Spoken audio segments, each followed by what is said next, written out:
চাৰিকৈ আমাৰ দুখীয়া ঘৰৰ ল'ৰা দিছে দুখীয়া ঘৰৰ আমাতকৈ দুখীয়া কা হ'ব পাৰে এয়া বহুত আছে ল'ৰা এনেকুৱা যোৱাকালি ৰাতি বৰষুণ যাওঁতে মোৰ নিজৰ ঘৰত পানী পৰিছে কাৰণ লাজ বয়সৰ লাজ তাৰে পিছত আপোনাৰ ইমান ল'ৰা আৰু চববিলাক হাজিৰা কৰি থকা ল'ৰা চব হাজিৰাৰ কাম বন্ধ কৰি আহিছে এতিয়া কোনো এজন চাকৰি কৰাৰ ল'ৰা নাই আপুনি চাব পাৰে আনৰিজাৰ্ভৰ এখেতৰ কৈছে 31.65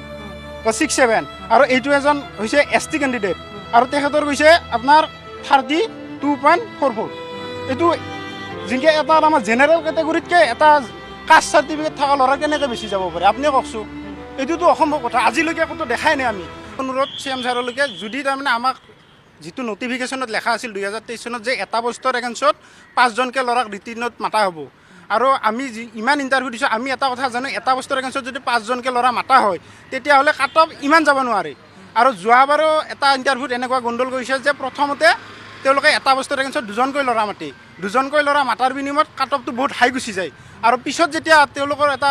খেলি মেলি সৃষ্টি হয় তেতিয়া তেওঁলোকে এখন ছেকেণ্ড লিষ্ট উলিয়াই দিয়ে এতিয়া আমাৰ এইবাৰ এইটোৱে অনুৰোধ CM ছাৰো হওক বা DGP ছাৰলৈকে হওক বা অসম আৰক্ষীৰ মুৰব্বীসকললৈকে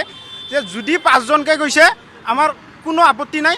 আমি সেইটোত সন্তুষ্ট আৰু যদি 2জনকৈ গৈছে তেওঁলোকে বিবেচনা কৰি চাই যিটো এডভাৰ্টাইজত লেখা আছে যিটো ৰাইট পইণ্ট হয় সেই পইণ্ট মতে আমাক আপোনাৰ তাৰমানে যিটো 5জন উপযুক্ত প্ৰাৰ্থী হয় সেই 5জনক বিবেচনা কৰক তাৰ ভিতৰত যদি মোৰো নাম নাহে মোৰ আপত্তি নাই কিন্তু যদি তাৰ ভিতৰত মই আছোঁ 5জনৰ ভিতৰত মোৰো নাম আহিব লাগে এওঁলোকৰো নাম আহিব লাগে যদি এওঁলোকক 2জন নিয়াৰ বিনিময়ত এওঁলোকৰ নাম নাহে তেতিয়া কি হ'ব আমি আজি 3 বছৰ ৰখছোঁ ইণ্টাৰভিউ আপোনালোকৰ কাট অফ মাৰ্কৰ কথা আপুনি উল্লেখ কৰিছে সেইটো কি হৈছে আমাৰ এতিয়া বজালী ডিষ্ট্ৰিক্টৰ কাট অফ গৈছে আপোনাৰ 52.47 এতিয়া মোৰ ধৰক নাম অহা নাই 33.03 কাৰণে আহে ইয়াৰ অহা নাই 0.2 কাৰণে এতিয়া বেছিভাগৰে আপোনাৰ 0.5 বেছি হৈছে নেকি ৰিজাৰ্ভতকৈ 2এখন ডিষ্ট্ৰিক্টত বেছি দেখা গৈছে আৰু ইমান তাৰমানে পষ্ট যোৱাবাৰতকৈ বেছি আছিল থাকিলে কাট অফ কম যাব এৰি বেছি গৈছে এটা 2021 চনত ইণ্টাৰভিউ হৈছে সেইটো কাট অফ কিমান নিৰ্ধাৰণ কৰা হয় তেওঁলোক হয় আনৰিজাৰ্ভৰ এখেতৰ কৈছে 31.65 বা 67 আৰু এইটো এজন হৈছে ST কেণ্ডিডেট আৰু তেখেতৰ কৈছে আপোনাৰ 32.44 এইটো যিনকে এটা আমাৰ জেনেৰেল কেটেগৰীতকৈ এটা কাষ্ট চাৰ্টিফিকেট থকা ল'ৰা কেনেকৈ বেছি যাব পাৰে আপুনি কওকচোন এইটোতো অসম্ভৱ কথা আজিলৈকে ক'তো দেখাই নাই আমি জীৱনটোত ইমান ইণ্টাৰভিউ দিছোঁ এনেকুৱা এটা কাট অফ দেখা নাই আৰু এটা কথা জানো নিজৰ এক্সপিৰিয়েঞ্চৰ ফালৰ পৰা হওক বা গোটেইয়ে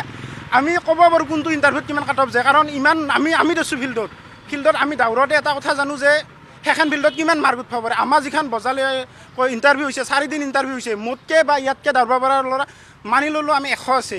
চাপ'জ তাৰে ভিতৰতো মোৰ নাম আহিব লাগে নেক্সট যদি 5টাকৈ মানে নাম আহিব এইটো 100% জানো কিন্তু এতিয়া 2জনকৈ মাতিলে নাম নাহে এতিয়া মই আপোনাৰ ওচৰলৈ আহিছোঁ আপোনালোকে আজি আপোনাৰ ৰিজাল্ট দিছে আজি ল'ৰাবিলাক আহিব পৰা নাই বহুত ল'ৰা কণ্টেক্ট হৈছিল কিন্তু ৰাতিপুৱা বৰষুণৰ কি সিদ্ধান্ত গ্ৰহণ কৰিছে এতিয়া আপোনালোক যিহেতু গোটেইখিনি গোট খাইছে আজি আমি DGP অফিচত আপোনাৰ এপ্লিকেশ্যন দিছোঁ তাত আমি ৰিকুৱেষ্ট এটা কৰিছোঁ আমাক 5জনকৈ মাতিব লাগে যদি 5জনকৈ মাতিছে তেওঁলোকে এটা ক্লেৰিফিকেশ্যন দিয়ক হয়তো হেমন্ত ছাৰে হওক বা CM ছাৰ হওক বা DGP ছাৰ হওক আহি আমাক ক্লেৰিফিকেশ্যন দিয়ক যে আমি 5জনকৈ মাতিছোঁ তোমালোকৰ নাম নাহে আৰু যদি আহে নেক্সট বাৰৰ 2 দিন পিছত আহিছে ছেকেণ্ড লিষ্ট যদি এইবাৰো আহে আমাক কিবা এটা কওক যে তোমালোকক ছেকেণ্ড লিষ্ট মাৰা হ'ব তাৰে ভিতৰত নাহিলে আৰু আমাৰ আপত্তি নাই আমি একো নকৰোঁ ঘৰত গুচি যাম বা কোনো পিছৰ পৰ্যায় নাই যদি ছেকেণ্ডৰ পিছত আপোনাৰ ছেকেণ্ডজনৰে থাকে তেতিয়াহ'লে আমি সোমবাৰলৈকে হাইকোৰ্ট কৰা এটা সিদ্ধান্ত লৈছোঁ আৰু গোটেইকেইজন আৰু ল'ৰা আহিব বহুত ডিষ্ট্ৰিক্টৰ ল'ৰা আহিব এতিয়া ট্ৰেইন বন্ধ আছে কালি হোলীৰ বন্ধ পৰহি হোলীৰ বন্ধ চতানী ৰবিবাৰ তাৰমানে আৰু সোমবাৰে আপোনালোকৰ এডমিট দিয়াৰ কথা ঘোষণা কৰিছে চাওকচোন এতিয়া এডমিট দি দিলেতো আৰু বেছি যায় না হাতত টাইম নাই আগতে এডমিট দিছিল আপোনাৰ 1 মাহ আগতে আমি গম পাওঁ কাট অফ লিষ্টগিলা 1 মাহ 2 মাহ আগতে এইবাৰ কাট অফ লিষ্ট মাৰিছে মাত্ৰ 10 দিন আগত এইটো আপোনাৰ তাকো মাৰিছে বন্ধ আছে নেক্সট তাৰমানে কোনো আপোনাৰ হাতত একো তাৰমানে ডিচিশ্যন ল'ব নোৱাৰা কণ্ডিশ্যনত দিছে এইটোতো কিবা বহুত তাৰমানে ভাল লগা নাই নিজৰে কাৰণ লাজ বয়সৰ লাজ তাৰে পিছত আপোনাৰ ইমান ল'ৰা আৰু চববিলাক হাজিৰা কৰি থকা ল'ৰা চব হাজিৰাৰ কাম বন্ধ কৰি আহিছে এতিয়া কোনো এজন চাকৰি কৰাৰ ল'ৰা নাই আপুনি চাব পাৰে বাপেকৰ প্ৰুফবিলাক মাক দেউতাকৰ প্ৰুফবিলাক চব হাজিৰা কৰা বাৰু আপোনালোকে হেমন্ত ছাৰে কয় আমাৰ দুখীয়া ঘৰৰ ল'ৰা দিছে দুখীয়া ঘৰৰ আমাতকৈ দুখীয়া কা হ'ব পাৰে এয়া বহুত আছে ল'ৰা এনেকুৱা যোৱাকালি ৰাতি বৰষুণ যাওঁতে মোৰ নিজৰ ঘৰত পানী পৰিছে বাৰু তাতকৈ আৰু দুখীয়া ঘৰৰ ল'ৰা ছোৱালী ক'ত আছে অসমত এওঁলোকৰ বহুত আছে পৃথিৱীত ৰ'দ নিকা হ'ব লাগে আপোনালোকৰ মতে আমাৰ মতে 5জনকৈ মাৰিব লাগে নিকা বাৰু হৈছে আমি মানি লৈছোঁ 5জনকৈ মাৰিব লাগে কাট অফ যদি 5জনকৈ মাৰাৰ পিছত তেওঁৰ কাট অফ যায় আমি একো নকওঁ তেতিয়া আমি তাতো একচেপ্টেড যদি 2জনকৈ মাৰাৰ পিছত 52 গৈছে তেতিয়াহ'লে আমি দুখিত সেয়া কথা এইসকল চাকৰি আহিছোঁ ছোৱালী ইমান হাই কাটঅফ গৈছে এবাৰ স্পৰ্টছত থাকি কিন্তু স্পৰ্টছৰ স্পৰ্টছ কোটাৰ হয় স্পৰ্টছৰ কোটাৰ স্পৰ্টছৰ জেনেৰেলতকৈ ইউআৰ কেটেগৰীতকৈ হাই কাটঅফ স্পৰ্টছৰে গৈছে কিহৰ কাৰণে গৈছে এতিয়া ছেকেণ্ড লিষ্ট লাগে আৰু আমাক স্পৰ্টছৰ কোটা যেতিয়া হাই যোৱা দেখা পোৱা গৈছে মানে গোটেই কাটৰ মতে কেনেধৰণে গৈছে 32.13 গৈছে স্পৰ্টছৰ আৰু ইউআৰ কেটেগৰীতকৈ স্পৰ্টছৰ কেটেগৰী ইমান কাটঅফ যাব পাৰে